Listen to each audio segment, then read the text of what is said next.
Hi everyone and welcome back. I've been receiving a lot of questions through comments and messages asking me how to enter the real estate industry, how to construct buildings, or even how to construct one's own home. So today we're going to talk about the kind of work that goes into constructing a building or a house in India. We're going to talk about the three basic prerequisites you need to get started, the kind of process that you will have to go through, and the different options you have in terms of the different types of assets that you can make. So first, let's talk about these three basic prerequisites that you need to go ahead.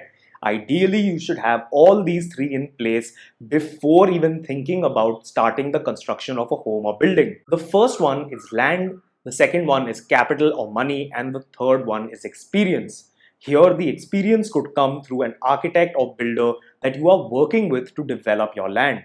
Usually, a common theme in India is that people tend to have land and some sort of capital together before they are looking at a construction process.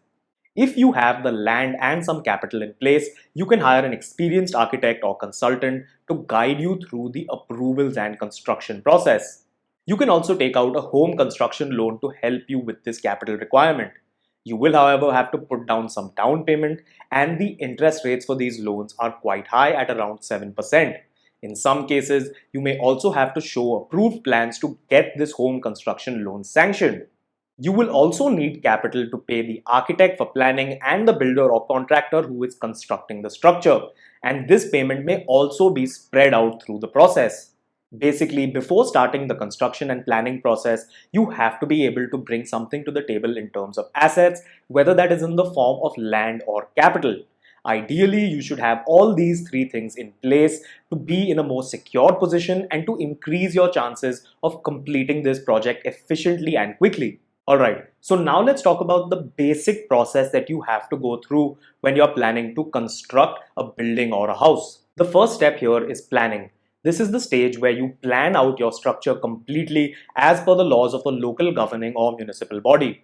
Work in this stage could include seeing how the land is zoned, whether it's agricultural, and maybe getting a non-agricultural certificate if it is. It could also involve getting a survey of this land done. An important concept in this process is FSI, floor space index, also known as FAR or the floor area ratio.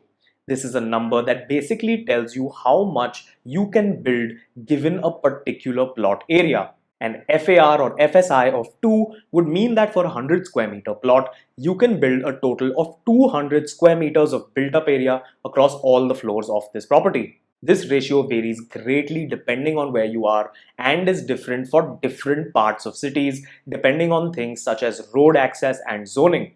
The FAR or FSI is a very important number for the viability of any project as well, because it determines how much area you can make and therefore sell. Along with this construction process, you also have to get NOCs or no objection certificates from various local bodies. These approvals can depend on the plan of your building, where it's located, the access to the building, and a lot of other factors.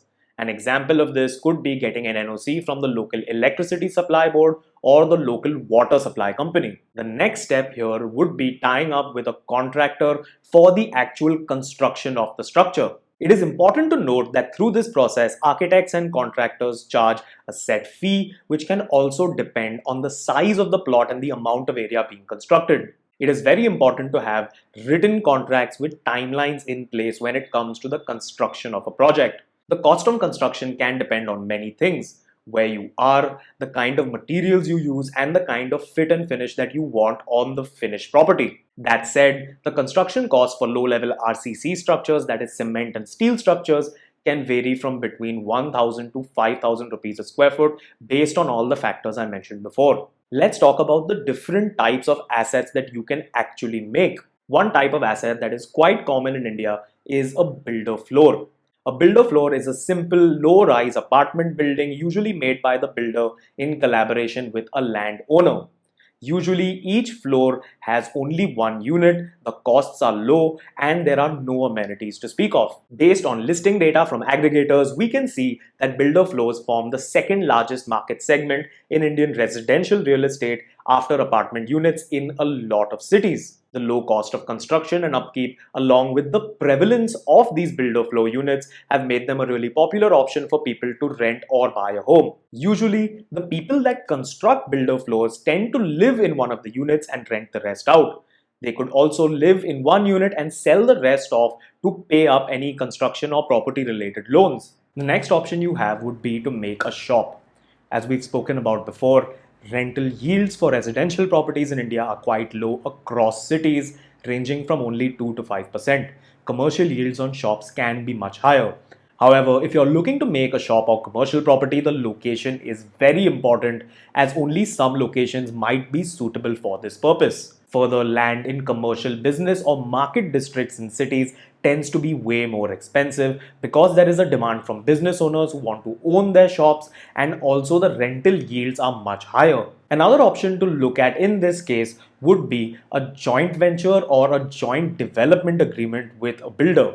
This is an option that works out especially in urban areas where if you have a large plot, you can tie up with an experienced builder to make a residential or commercial project. This is done through a JDA or joint development agreement.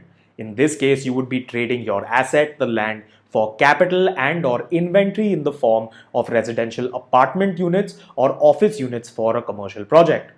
The payment to you can be in the form of a lump sum consideration, a certain percentage of the revenue of the project, or even a percentage of the inventory that is made in the project on your land.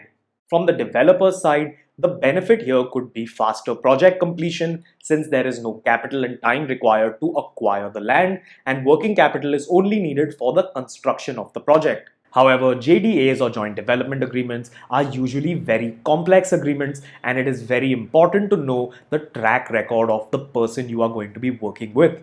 This is why it is really important to make sure things are documented wherever possible. Alright everyone, I hope that this video gave you a clearer idea of the kind of work that goes into constructing a building or a house.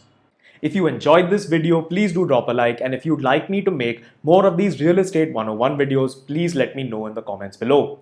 As always, please remember to subscribe to the channel if you enjoyed the content. Thank you so much for joining me, and I shall see you next week.